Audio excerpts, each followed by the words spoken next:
Hello, and welcome to another update video on XRP. We are currently tracking here on the XRP chart the 1 hour time frame, and so far no real surprises. I explained to you over the last few days that one more low would still look best here, possibly towards $2.05 and $1.92.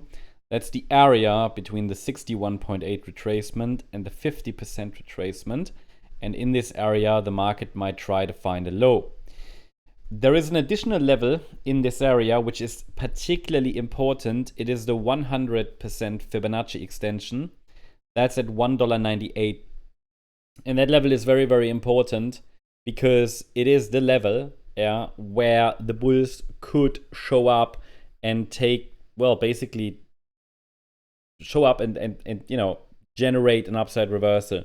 What I see here right now is another attempt of the market to drive the price down. This might not, take shape in a straight line, even though it again looks very scary. I mean, it's not unexpected, but don't expect this necessarily to follow through just in a straight line.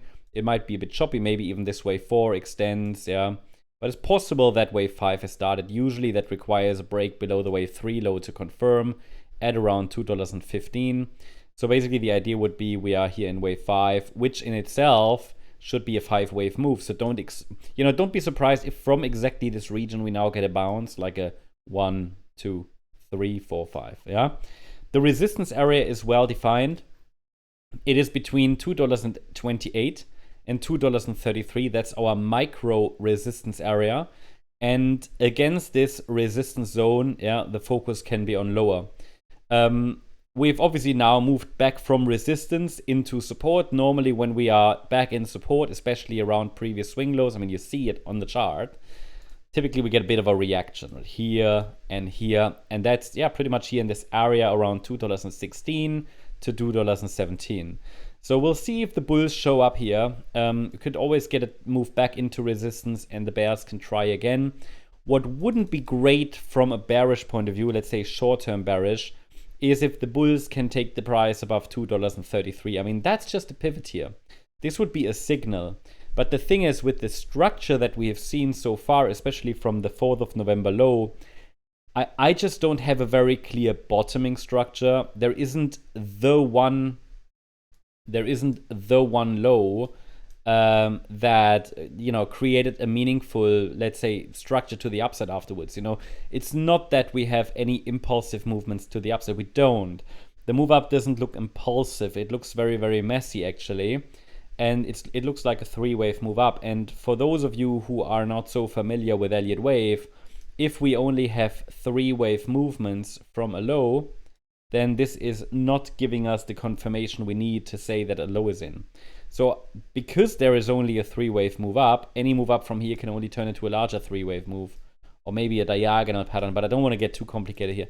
The thing is, it would look best, that's what I want to communicate here, it would look best with one more low, and then the price can try to form another 5-wave move up again. And 5 waves are, basically an indication of the trend direction.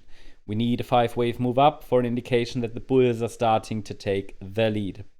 So I think for now, we are watching here for potentially another low.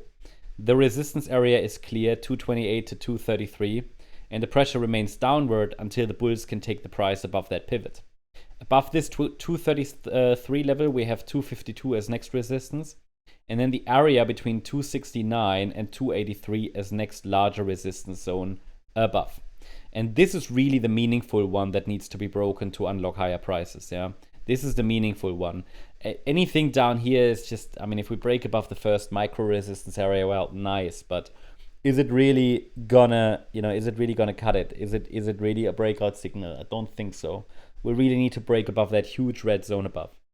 That's the update on XRP. Hope you liked the update. If you did, please hit the like button, leave a comment and subscribe. And if you're interested in additional updates, then check out our X channel as well for additional charts, updates, news, and much more. You can find the link in the comment section.